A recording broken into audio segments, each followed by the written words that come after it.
بسم اللہ الرحمن الرحیم۔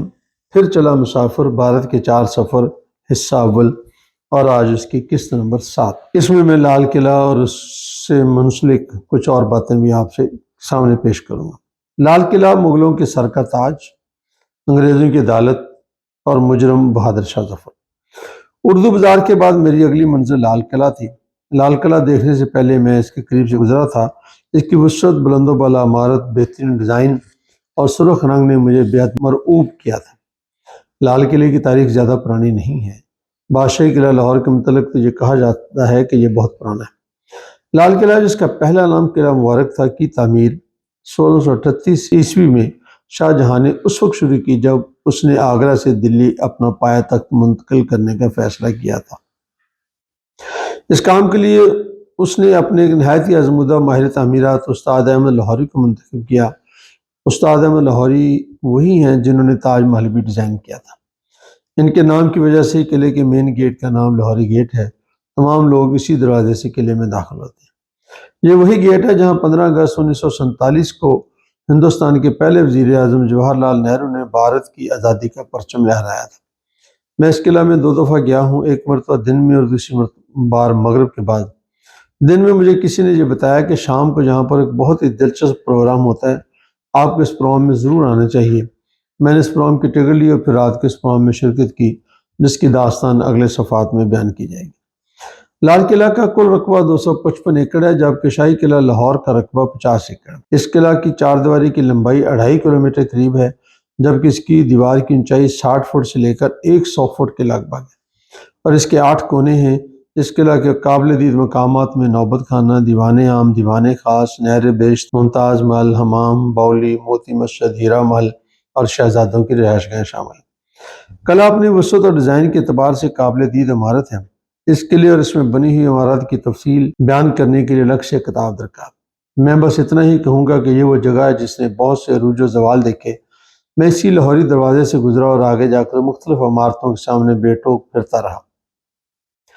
جس دروازے سے کبھی شاہجہاں گزرا تھا، شاہجہاں کے بعد اس کی اولاد بھی اسی جگہ سے گزرتی تھی۔ یہی وہ جگہ ہے جہاں پر نادر شاہ نے تباہی مچائی۔ اس کے بعد انگریزوں نے بھی اسے تباہ کرنے میں کسر نہ چھوڑی۔ جنگ آزادی سے قبل ہی ایک وظیفہ خوار بادشاہ بہادر شاہ قلعے تک محدود ہو گیا تھا، جبکہ قلعے کے باہر ہر جگہ انگریزوں کی حکومت تھی۔ 1857 کی جنگ آزادی شروع ہونے کے بعد مجاہدین قلعہ تک پہنچے اور انہوں نے بہادر شاہ ظفر کو اپنا سربراہ بنایا۔ پھر مجاہدین نے ان کی قیادت میں انگریزوں کے خلاف جنگ شروع کی۔ یہ جنگ میں بہادر شاہ کی اولاد بھی شریک ہوئی۔ بخت خان بھی اس جنگ میں آیا اور انہوں نے کچھ وقت کے لیے انگریزوں کو شکست بھی دی اور ان کو دلی سے باہر بھی نکال دیا۔ اسی جگہ بیٹھ کر بہادر شاہ ظفر نے قریبی ریاستوں کو شرکت اقتدار کے لیے کہا، لیکن رب کائنات کو کچھ اور ہی منظور تھا۔ ایک دن بادشاہ اپنی ہی جان بچانے کے لیے اپنے پردادا ہمایوں کے مقبرہ پر چلا گیا۔ وہاں اس کے پاس 2 ہی راستے تھے، یا تو وہ بخت خان کی تجویز پر دلی سے چلا جاتا اور دور بیٹھ کر اس جنگ کی قیادت کرتا، یا پھر وہ انگریزوں کی شرط کو منظور کرتا کہ اگر آپ اپنے آپ کو سرنڈر کر دے تو اسے معاف کر دیا جائے گا۔ بادشاہ سلامت نے اپنے آپ کو انگریزوں کے حوالے کر دیا۔ پھر اسی قلعے میں، جسے اس کے بزرگوں نے بنایا تھا، بادشاہ کے خلاف بغاوت کا مقدمہ چلا۔ عدالت نے فیصلہ دیا کہ باغی کی سزا تو موت بنتی ہے، سزا دینا یا نہ دینا حکومت کا کام ہے۔ انگریز پہلے ہی ان کی جان بخشی کا وعدہ کر چکے تھے، لیکن وہ ان کو دلی کے آس پاس بھی نہیں دیکھنا چاہتے، اس لیے انہوں نے وہاں سے 5000 میل دور برما کے ایک شہر رنگون میں بھیج دیا، جہاں انہوں نے ایک معمولی سے مکان میں اپنی زندگی کے آخری ایام بسر کیے۔ رنگون میں ہی ان کی وفات تھی۔ مجھے ان کے مقبرہ پر جانے کا موقع ملا۔ رنگون کے مسلمانوں نے ان کی قبر پر ایک عالی شان مقبرہ تعمیر کیا ہے اور مقبرہ کے ساتھ ایک مسجد بھی بنائی ہے۔ اس وقت ان کی قبر کو ایک درگاہ کا مقام حاصل ہے۔ اب لوگ ان کو عظیم صوفی سمجھتے ہیں اور ان کے مزار پر سالانہ عرس کا اہتمام بھی کیا جاتا ہے۔ میں قلعے کی دیواروں پر یہ سب کچھ پڑھ رہا تھا۔ میں بہت دیر تک قلعے کے مختلف حصوں میں گھومتا رہا۔ مجھے ہر جگہ عروج و زوال کی داستان کے سوا کچھ نظر نہ آیا۔ باقی عمارت و عمارت ہے، اس میں لال پتھر لگا ہوا ہے جو بہت وسیع ہے۔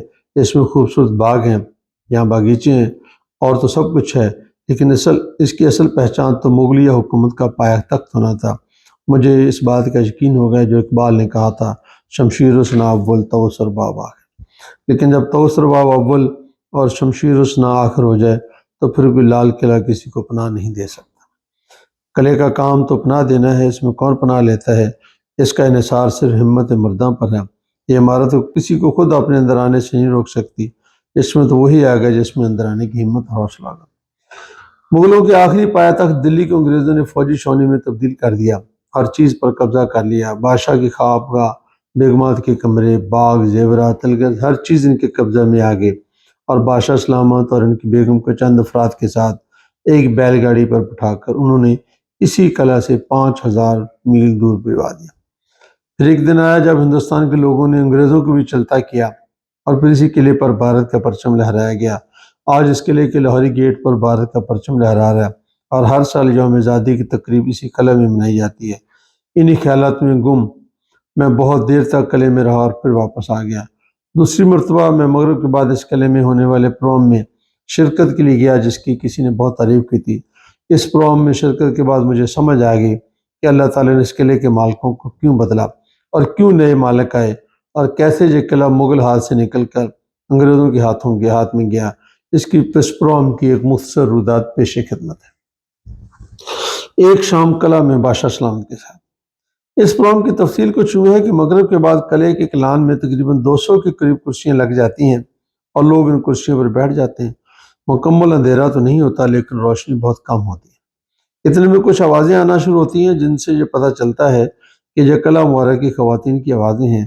یوں محسوس ہوتا ہے جیسے یہ خواتین قلعے کے قریب کسی مارکیٹ سے خریداری کر رہی ہوں۔ صرف آواز سنائی دیتی ہے، لیکن اتنی خوبصورت آواز اور اتنا خوبصورت لفظ شاید ہی کبھی دوبارہ سننے کو ملے۔ کچھ دیر تک خواتین کی آوازیں آتی ہیں، پھر آوازوں سے محسوس ہونے لگتا ہے کہ بہادر شاہ ظفر دربار میں تشریف لا رہے ہیں۔ زوردار اور بلند آواز کے ساتھ بہادر شاہ ظفر تشریف لا رہے کی صدا بلند ہوتی ہے۔ ان کے نام کے ساتھ بے شمار القابات لگائے جاتے ہیں، ان کی تعریف میں زمین اور آسمان کے کلابے ملائے جاتے ہیں، اور پھر بادشاہ سلامت تخت شاہی پر فرمان ہوتے ہیں۔ دربار سجتا ہے اور بادشاہ کے دربار میں شورا حضرات اپنا کلام پیش کرتے ہیں۔ یاد رہے یہ صرف آڈیو تھا، اس میں کوئی ویڈیو نہیں تھا، اور اندھیرے میں صرف آپ کو آوازیں سنائی دیتی تھی۔ واہ واہ کی آوازیں سنائی دیتی ہیں، شعراء میں مرزا غالب، استاد ذوق نمایاں ہوتے ہیں، اور البتہ ان کے علاوہ بھی کئی اور شاعر بھی موجود ہوتے ہیں۔ سب لوگ فردن شعر پڑھتے ہیں، اور واہ واہ کا شور مچتا ہے۔ باتوں ہی باتوں سے میں ساری دنیا ادھر سے ادھر کر دی جاتی ہے۔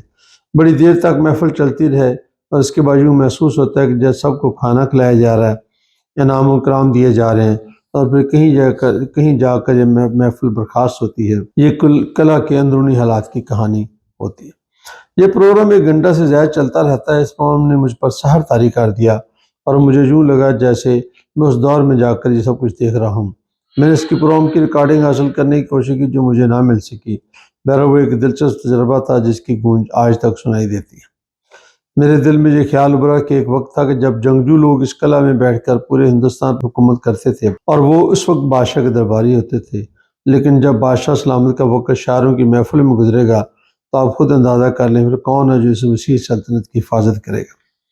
جب ایسی صورتحال ہو تو پھر اللہ تعالیٰ بھی حکمرانوں کو بدل دیتا ہے، اور وہ جو کچھ کرنا چاہتے ہیں ان کو اپنی زمین کا وارث بنا دیتا ہے، اور جو صرف شعر و شاعری پر زندہ رہتے ہیں انہیں رنگون جانا پڑتا ہے۔ ان کے بچوں کو ان کے سامنے قتل کیا جاتا ہے، اور ذلت کی انتہا یہ ہے کہ بچوں کے سر باپ کے سامنے پیش کیے جاتے ہیں۔ اس کی مزید تفصیل میں جانا میرے لیے ممکن نہیں، اس کے لیے آپ کو تاریخ پڑھنی چاہیے، یا کم از کم کبھی موقع ملے تو لال قلعہ دہلی تو دیکھنا ہی چاہیے۔ اس طرح سے میری آج کے دن کی سیر مکمل ہوئی، اور میں واپس اپنے میزبانی کے آفس پہنچ گیا۔ اسی شام کو مجھے ایک دوست ایک ریسٹورنٹ میں لے گئے، جس کا ذکر آئندہ صفحات میں کیا جائے گا۔ امید ہے کہ آپ ہمارے اس کاوش سے ضرور مستفید ہوں گے۔ اپنی آراء سے بھی آگاہ کیجیے۔ انشاءاللہ العزیز ہم یہ ساری کتابیں جو ہیں اس طرح آپ کی خدمت پیش کریں گے، باقی اگلی قسط میں۔